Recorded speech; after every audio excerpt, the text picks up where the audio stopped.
வணக்கம் நண்பர்களே. இங்கே வந்து 8 7 3 இருக்குது இந்த இடத்துல.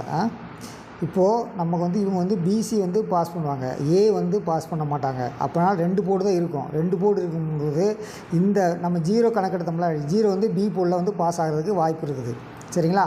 அப்போ சி போர்டில் வந்து இந்த 8 7 3 5 9 4 2 1 இதில் ஏதோ ஒரு நம்பர் தான் வந்து சி போர்டு இருக்கணும்.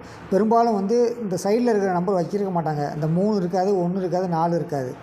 சரிங்களா? அப்போது இந்த 7 இருக்கலாம், அப்படி இல்லைன்னா இந்த 9 இருக்கலாம், 5 இருக்கலாம், 2 இருக்கலாம். இந்த 4 நம்பரில் ஒன்று தான் இருக்கும். நம்ம வந்து இங்கே 9 இருக்குது அப்படின்னு நான் எடுக்கிறேன். சரிங்களா? 0 9 அது எங்கே கன்ஃபார்ம் பண்ணுறோம்னா, இந்த இடத்துல இவங்க வந்து 2 போர்டு வச்சுருக்காங்க, 0 6 0 9 0. சரிங்களா? இப்போது நமக்கு வந்து டிஏபிசியில் வந்து 2 போர்டு 0. சரிங்களா? அப்படி பார்க்கும்போது இங்கே வந்து 6 வரலாம், அப்படி இல்லைன்னா இங்கேருந்து ரிவர்ஸில் 9 வரலாம். சரிங்களா?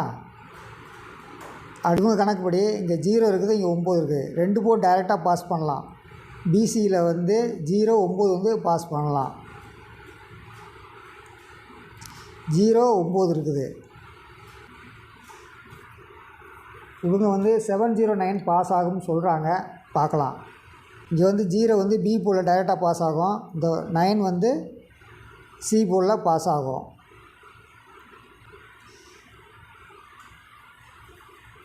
டைரெக்டாக இறங்கலாம், ரிவர்ஸில் இறங்கலாம்.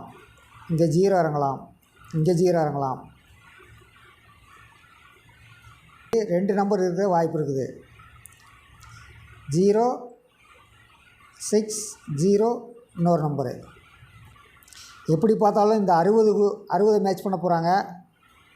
அடுத்து இங்கே 20 இருக்குது, இங்கே 20 இருக்குது, இங்கே 14 இருக்குது, இங்கே 5 இருக்குது. சரிங்களா? ஒருவேளை இந்த 60 மட்டும் எடுத்து பண்ணாங்கன்னா 0 6 திருப்பி 0 9 0 6 0 9.